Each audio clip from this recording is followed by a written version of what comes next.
Assalamualaikum warahmatullahi wabarakatuh. Bapak, Ibu, saudara-saudara sebangsa setanah air, pagi tadi saya telah memimpin rapat terbatas secara virtual tentang Undang-Undang Cipta Kerja bersama jajaran pemerintah dan para gubernur. Dalam undang-undang tersebut terdapat 11 klaster yang secara umum bertujuan untuk melakukan reformasi struktural dan mempercepat transformasi ekonomi.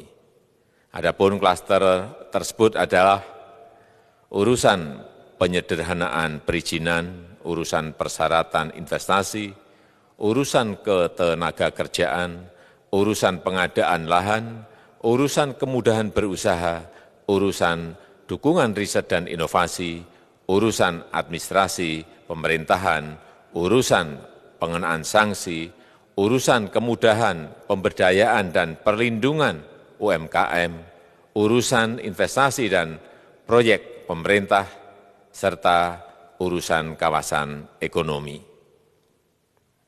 Dalam rapat terbatas tersebut, saya tegaskan mengapa kita membutuhkan Undang-Undang Cipta Kerja. Pertama, setiap tahun ada sekitar 2,9 juta penduduk usia kerja baru, anak muda yang masuk ke pasar kerja, sehingga kebutuhan atas lapangan kerja baru sangat-sangat mendesak.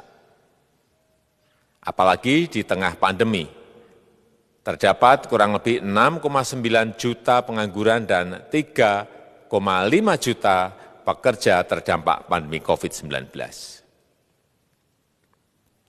Dan sebanyak 87% dari total penduduk bekerja memiliki tingkat pendidikan setingkat SMA ke bawah, di mana 39% berpendidikan sekolah dasar.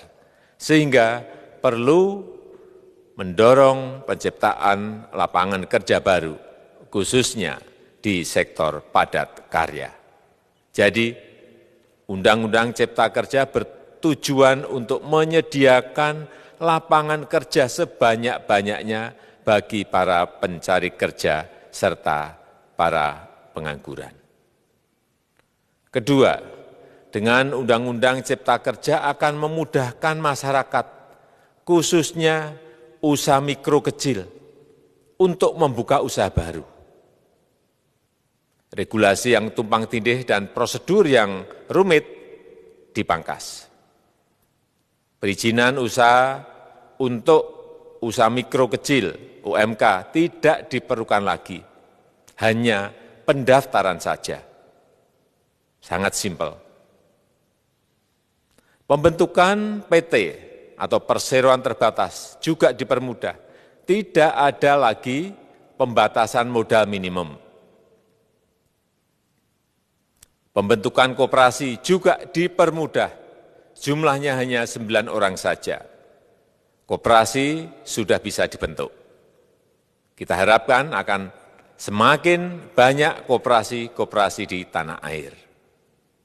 UMK, usaha mikro kecil yang bergerak di sektor makanan dan minuman. Sertifikasi halalnya dibiayai pemerintah, artinya gratis. Izin kapal nelayan penangkap ikan misalnya, hanya ke unit kerja Kementerian KKP saja. Kalau sebelumnya harus mengajukan ke Kementerian KKP, Kementerian Perhubungan, dan instansi-instansi yang lain. Sekarang ini cukup dari unit di Kementerian KKP saja. Ketiga, Undang-Undang Cipta Kerja ini akan mendukung upaya pencegahan dan pemberantasan korupsi. Ini jelas karena dengan menyederhanakan, dengan memotong, dengan mengintegrasikan ke dalam sistem perizinan secara elektronik, maka pungutan liar, pungli dapat dihilangkan. Namun, saya melihat adanya unjuk rasa penolakan Undang-Undang Cipta Kerja yang pada dasarnya dilatar belakangi oleh disinformasi mengenai substansi dari undang-undang ini dan hoax di media sosial. Saya ambil contoh, ada informasi yang menyebut tentang penghapusan UMP, upah minimum provinsi, UMK, upah minimum kota kabupaten, UMSP, upah minimum sektoral provinsi. Hal ini tidak benar, karena faktanya upah minimum regional, UMR, tetap ada. Ada juga yang menyebutkan bahwa upah minimum dihitung per jam. Ini juga tidak benar. Tidak ada perubahan dengan sistem yang sekarang. Upah bisa dihitung berdasarkan waktu dan berdasarkan hasil.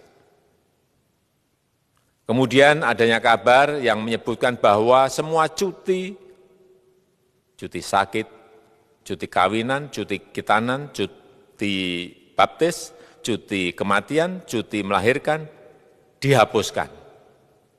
Dan tidak ada kompensasinya. Saya tegaskan juga ini tidak benar. Hak cuti tetap ada dan dijamin. Kemudian apakah perusahaan bisa mem-PHK kapanpun secara sepihak? Ini juga tidak benar. Yang benar, perusahaan tidak bisa mem-PHK secara sepihak. Kemudian juga pertanyaan mengenai benarkah jaminan sosial dan kesejahteraan lainnya hilang. Yang benar, jaminan sosial tetap ada. Yang juga sering diberitakan tidak benar adalah mengenai dihapusnya AMDAL, analisis mengenai dampak lingkungan. Itu juga tidak benar. AMDAL tetap ada.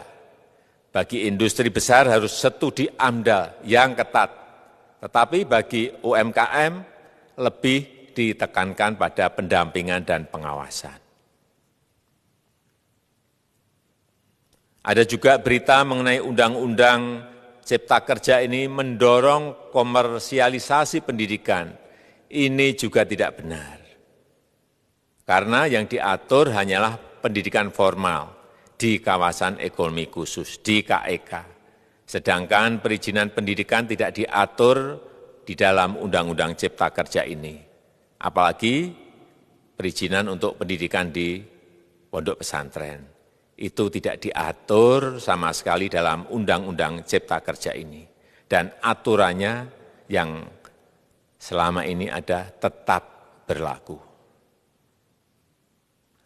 Kemudian diberitakan bahwa keberadaan bank tanah. Bank tanah ini diperlukan untuk menjamin kepentingan umum, kepentingan sosial, kepentingan pembangunan nasional, pemerataan ekonomi, dan konsolidasi lahan serta reforma agraria. Ini sangat penting untuk menjamin akses masyarakat terhadap kepemilikan tanah, kepemilikan lahan, dan kita selama ini tidak memiliki bank tanah. Saya tegaskan juga bahwa Undang-Undang Cipta Kerja ini tidak melakukan resentralisasi kewenangan dari pemerintah daerah ke pemerintah pusat. Tidak ada. Perizinan berusaha dan pengawasannya tetap dilakukan oleh pemerintah daerah sesuai dengan NSPK, norma, standar, prosedur, dan kriteria yang ditetapkan pemerintah pusat. Ini agar dapat tercipta standar pelayanan yang baik di seluruh daerah. Dan penetapan NSPK ini dapat nanti akan diatur di dalam PP atau peraturan pemerintah.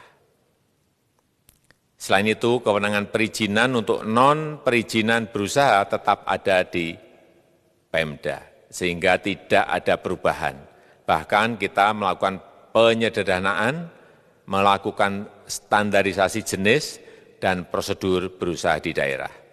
Dan perizinan berusaha di daerah diberikan batas waktu. Ini yang penting di sini. Jadi ada service level of agreement. Permohonan perizinan dianggap disetujui bila batas waktu telah terlewati. Saya perlu tegaskan pula bahwa Undang-Undang Cipta Kerja ini memerlukan banyak sekali peraturan pemerintah atau PP dan peraturan presiden atau Perpres. Jadi setelah ini akan muncul PP dan Perpres yang akan kita selesaikan paling lambat 3 bulan setelah diundangkan. Kita pemerintah membuka dan mengundang masukan-masukan dari masyarakat dan masih terbuka usulan-usulan dan masukan dari daerah-daerah. Pemerintah berkeyakinan melalui Undang-Undang Cipta Kerja ini jutaan pekerja dapat memperbaiki kehidupannya dan juga penghidupan bagi keluarga mereka.